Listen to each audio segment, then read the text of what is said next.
வீட்டில் சும்மாவே இருந்த ஒரு ஃப்ளிப்கார்ட்டோட பாக்ஸை பார்க்க வந்து ஏதாவது ஒன்று செய்யலாங்கிற ஒரு ஐடியா மைண்டுக்குள்ளே வந்தது.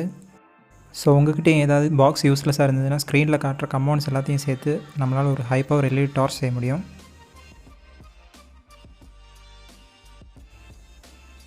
ஃபர்ஸ்ட் ஆஃப் ஆல் பாக்ஸோட சைடில் நான் ஒரு ஓட்டை போட்டுக்கிறேன். அப்புறம் பாக்ஸோட சைடில் சுவிட்ச் மவுண்ட் பண்ணுறதுக்காக ஒரு சின்ன பீஸ் கட் பண்ணி எடுத்துடணும். இந்த மாதிரி கட் பண்ணி எடுத்துகிட்டு ஒரு சுவிட்சை மவுண்ட் பண்ணிப்போம்.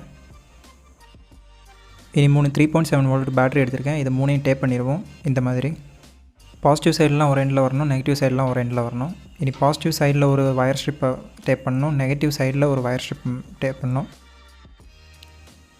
இந்த மாதிரி டேப் பண்ணி எடுத்த பின்னாடி 2 எண்ட்லேருந்தும் 2 வயர் சால்டர் பண்ணி எடுத்துடணும், பாசிட்டிவ் அண்ட் நெகட்டிவ்.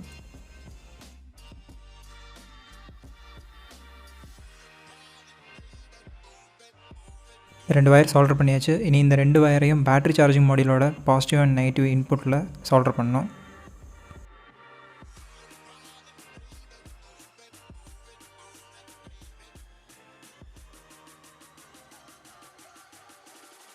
இப்போ என் கையில் 4 வோல்ட் எல்இடி ஸ்ட்ரிப் கையில் இருக்குது. இந்த எல்இடி ஸ்ட்ரிப்போட பாசிட்டிவ் நெகட்டிவில் 2 வயர் சால்டர் பண்ணி எடுக்கணும்.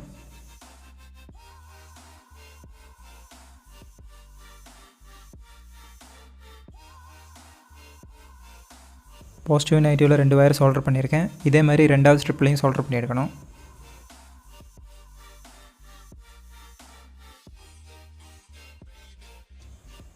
ரெண்டு ஸ்ட்ரிப்லையும் சால்டரிங் கம்ப்ளீட் ஆயிடுச்சு. இனி 2 ஸ்ட்ரிப்போட பாசிட்டிவ் 2ஐயும் சால்டர் பண்ணணும், 2 ஸ்ட்ரிப்போட நெகட்டிவ் வயர்ஸ் 2ஐயும் சால்டர் பண்ணணும்.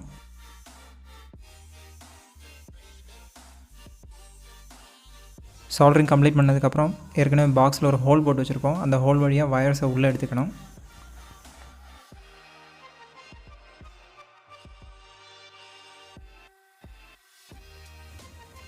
வயர்ஸ் எல்லாத்தையும் உள்ளே எடுத்ததுக்கப்புறம் இந்த எல்இடி ஸ்ட்ரிப்பை பாக்ஸுக்கு மேலே க்ளூ வச்சு மவுண்ட் பண்ணிக்கணும்.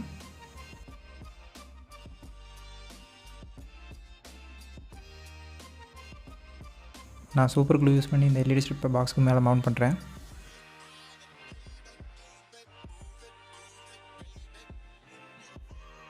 இனி பாக்ஸை ஓப்பன் பண்ணி எல்இடியிலேருந்து வர்ற பாசிட்டிவ் வயரை சுவிட்சோட ஒரு எண்டில் சால்டர் பண்ணணும். சுவிட்சோட இன்னொரு எண்டில் ஒரு சின்ன பீஸ் வயர் சால்டர் பண்ணி எடுக்கணும். இனி நம்ம ஆல்ரெடி சால்டர் பண்ணி வச்சுருக்கிற பேட்டரி அண்ட் பேட்டரி சார்ஜிங் மாடியூலை இந்த பாக்ஸ்க்குள்ளே மவுண்ட் பண்ணிப்போம். அண்ட் சுவிட்சிலேருந்து வர்ற வயரை பேட்டரி சார்ஜிங் மாடியூலோட பாசிட்டிவ் அவுட்டில் சால்டர் பண்ணி எடுத்துப்போம். எல்இடியிலேருந்து வர்ற நெகட்டிவ் வயரை பேட்டரி சார்ஜிங் மாடியூலோட நெகட்டிவ் அவுட்டில் சால்டர் பண்ணி எடுத்துப்போம். மொத்தத்துக்கே இவ்வளோ தான் சால்டரிங் ஒர்க். நம்மளோட டோட்டல் சர்க்யூட்டுமே கம்ப்ளீட் ஆயிடுச்சு. இனி இந்த பாக்ஸை க்ளோஸ் பண்ணிப்போம்.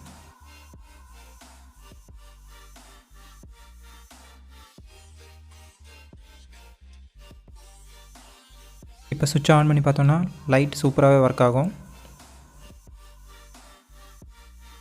எதிர்பார்த்ததை விட ரொம்ப பிரைட்டாகவே இருக்குது இந்த எல்இடி. கொஞ்சம் டார்க்கான பிளேஸில் நான் இந்த எல்இடி ஒர்க் பண்ணி காட்டுறேன்.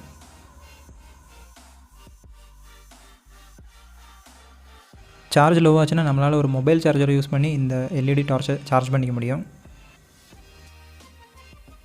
அண்ட் ஃபைனலி ஒரு யூஸ்லெஸ்ஸான கார்ட்போர்ட் பாக்ஸை ரொம்ப சிம்பிளாகவே ஒரு ஹை பவர் எல்இடி டார்ச்சாக மாற்றியாச்சு.